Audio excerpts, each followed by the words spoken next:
कहिए कि आवाज ऊंची हो तो कुछ लोग सुनते हैं, लेकिन अगर बात ऊंची हो तो बहुत सारे लोग सुनते हैं। हाय गाइस, मैं हूं आरजे कार्तिक। एक छोटी सी कहानी। ये कहानी एक लड़के की। 24 साल का लड़का जो सेठ के यहाँ पर नौकरी करता था। उसके माँ बाप इस दुनिया में नहीं थे। जिंदगी बड़ी परेशानी में चल रही थी। वो जाता था, रोजाना पैसे कमा करके घर आता था, खाना बनाता था, खाता था, सो जाता था। एक दिन उसने देखा कि उसने 4 चपाती और सब्जी बनाई। हाथ मुंह धोकर के वापस आया, तब तक 3 बची। दूसरे दिन भी यही हुआ। तीसरे दिन उसने ध्यान रखा और चूहे को पकड़ लिया। एक चूहा मोटा सा चपाती लेके जा रहा था।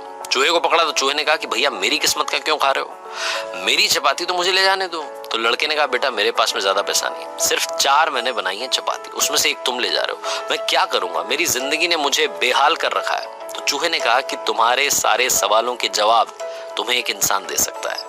लड़के ने पूछा कि कौन है? तो चूहे ने कहा कि गौतम बुद्ध हैं, उनके आश्रम में जाओ, उनसे अपनी जिंदगी के बारे में पूछो, वो तुम्हें रास्ता बताएंगे कि करना क्या है। लड़के ने कहा बहुत बढ़िया बात है। चूहे की बात मान ली, गौतम बुद्ध से मिलने के लिए चल पड़ा। सेठ से छुट्टी ले ली 5-6 दिन की।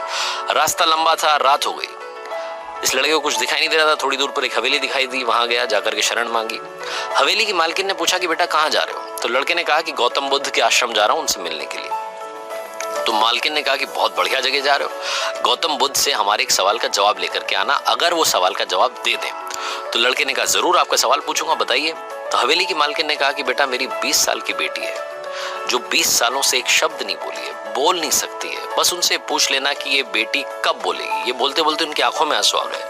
लड़के ने कहा माता जी आप परेशान मत हो, मैं जाऊंगा और आपके सवाल का जवाब जरूर लेकर आऊंगा। लड़का अगले दिन चल पड़ा।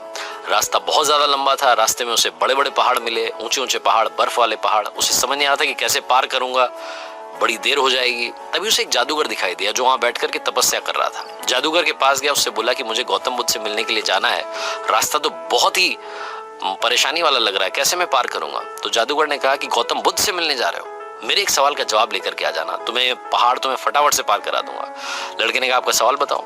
तो जादूगर ने कहा कि 1000 सालों से यहाँ पर इसी पहाड़ पर तपस्या कर रहा हूँ स्वर्ग जाने के लिए, मुझे समझ नहीं आ रहा कि स्वर्ग कब जाऊंगा। तो लड़के ने कहा ठीक है, आपके सवाल का जवाब लेकर के आते हैं। जादूगर ने छड़ी घुमाई, लड़के को पहाड़ पार करा दिया। मैदानी इलाका आ गया, वहां पर एक बड़ी सी नदी थी। लड़के के सामने फिर से समस्या थी कि अब ये नदी कैसे पार करें। तभी उसे वहां पर एक बड़ा सा कछुआ दिखाई दिया। कछुए से मदद मांगी कि आपकी पीठ पर बैठा करके मुझे नदी पार करा दीजिए। कछुए ने कहा ठीक है। जब नदी पार कर रहे थे तो कछुए ने पूछा कि कहाँ जा रहे हो? तो लड़के ने कहा गौतम बुद्ध से मिलने जा रहा हूँ। कछुए ने कहा वाह यार, बड़ी अच्छी जगह जा रहे हो, एक काम करना मेरे सवाल का जवाब ले आना। तो लड़के ने कहा कि आपका भी सवाल बताइए। तो कछुए ने अपना सवाल बताया कि मैं बड़े टाइम से 500 सालों से इसी नदी में हूँ और ड्रैगन बनने की कोशिश कर रहा हूँ, ड्रैगन कब बनूंगा ये बस पूछ करके आ जाना। लड़के ने कहा ठीक है। लड़का पहुंचा आश्रम में, गौतम बुद्ध के पास। प्रवचन चल रहा था, प्रवचन खत्म हुआ। गौतम बुद्ध ने कहा कि हर कोई मुझसे सवाल पूछ सकता है, लेकिन सिर्फ 3 सवालों के जवाब दिए जाएंगे। अब लड़के के सामने समस्या थी कि किसके सवाल को ड्रॉप करें, किसका सवाल छोड़ें और किसका पूछें। लड़के ने सोचना शुरू किया। सबसे पहले हवेली की मालकिन नजर में आई, ध्यान में आई, तो उसे लगा कि वो तो अपनी बेटी का इलाज कराना चाह रही है, उनकी बेटी बोल नहीं रही है, उनकी आंखों में आंसू थे, उनका सवाल पूछना जरूरी है। दूसरी जो तस्वीर उसके दिमाग में आई, नजर में आई, वो आई जादूगर की। जादूगर 1000 साल से वहां तपस्या कर रहा है बर्फ के पहाड़ में। तीसरी तस्वीर आई कछुए की, जो 500 साल से नदी में ड्रैगन बनना चाह रहा है। फिर लड़के को अपनी तस्वीर नजर आई, जो सेठ के यहाँ पर एक लड़का नौकरी कर रहा है। लड़के ने सोचा कि मैं तो नौकरी कर ही रहा हूँ, खाना खा ही रहा हूँ, ठीक चल ही रहा है, थोड़ी और मेहनत करूंगा, कुछ बदलूंगा। इन 3 लोगों की जिंदगी में बदलाव लाना जरूरी है, इन 3 के सवाल पूछने जरूरी है। लड़के ने गौतम बुद्ध से तीनों के सवाल पूछे। गौतम बुद्ध ने जवाब दिया सबसे पहले हवेली की मालकिन के सवाल का। उन्होंने कहा कि उस मालकिन की जो बेटी है 20 साल की, उसकी जैसी ही शादी होगी वो लड़की बोलना शुरू कर देगी। दूसरे सवाल का जवाब देते हुए गौतम बुद्ध ने कहा कि जो जादूगर है उससे कहना कि वो छड़ी छोड़ दे, जिस दिन उसने छड़ी छोड़ दी, छड़ी का त्याग कर दिया, वो स्वर्ग चला जाएगा। तीसरा सवाल था कछुए का। गौतम बुद्ध ने कहा कि उस कछुए से कहना कि अपना कवच उतार दे, जिस दिन उसने कवच उतार दिया उस दिन वो ड्रैगन बन जाएगा। लड़के ने नमस्कार किया, प्रणाम किया, चल पड़ा वापस। रास्ते में कछुआ मिला, कछुए से कहा कि भैया कवच उतार दो। गौतम बुद्ध ने कहा है तुम ड्रैगन बन जाओगे। कछुए ने जैसे ही कवच उतारा, मोती ही मोती निकल आया। कछुए ने कहा मोती का मैं क्या करूंगा, आप ले जाओ। लड़के को मोती दे दिए और कछुआ ड्रैगन बन गया। थोड़ा आगे चला तो जादूगर मिला। जादूगर को जाकर के कहा कि भैया आपको छड़ी छोड़नी पड़ेगी, तभी आप स्वर्ग जा पाओगे। जादूगर ने कहा ये लो छड़ी छोड़ दी, ये छड़ी तुम रख लो, मैं स्वर्ग चला जाऊंगा। जादूगर स्वर्ग चला गया। और अब आई बारी तीसरे सवाल की। ये पहुंचा उस हवेली में जहां मालकिन ने सवाल भेजा था।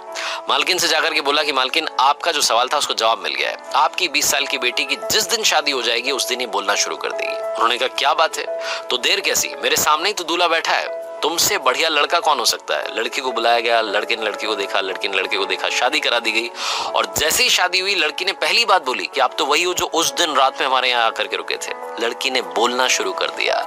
लड़के के पास में जिंदगी में पैसा आ गया, क्योंकि मोती मोती आ गए, जादूगर की छड़ी आ गई, ताकत आ गई, और शादी भी हो गई। लड़के की जिंदगी सेटल हो गई, सिर्फ इसलिए क्योंकि उसने अपने सवाल का त्याग कर दिया था। इस दुनिया में जो जहाज होता है जब किनारे पर होता है तो सुरक्षित होता है, सबसे ज्यादा सेफ होता है, लेकिन उसे दूसरे किनारे पर जाने के लिए इस किनारे का त्याग करना पड़ता है, लहरों से भिड़ना पड़ता है, मुकाबला करना पड़ता है। इस लड़के ने जब तक अपना सवाल नहीं छोड़ा था, इसको जवाब नहीं मिले थे। ये छोटी सी कहानी लाइफ में बहुत बड़ी बात सिखाती है। अगर आप कुछ कमाल करना चाहते हैं तो त्याग कीजिए उन बुरी आदतों का, आलस्य का। सुबह जल्दी उठना शुरू कीजिए, अपनी लाइफ में जो बैड हैबिट्स है उन्हें हटाइए, तभी जाकर के आप कमाल कर पाएंगे। आरजे कार्तिक एक बार फिर आपसे कहेगा, कर दिखाइए कुछ ऐसा कि दुनिया करना चाहे।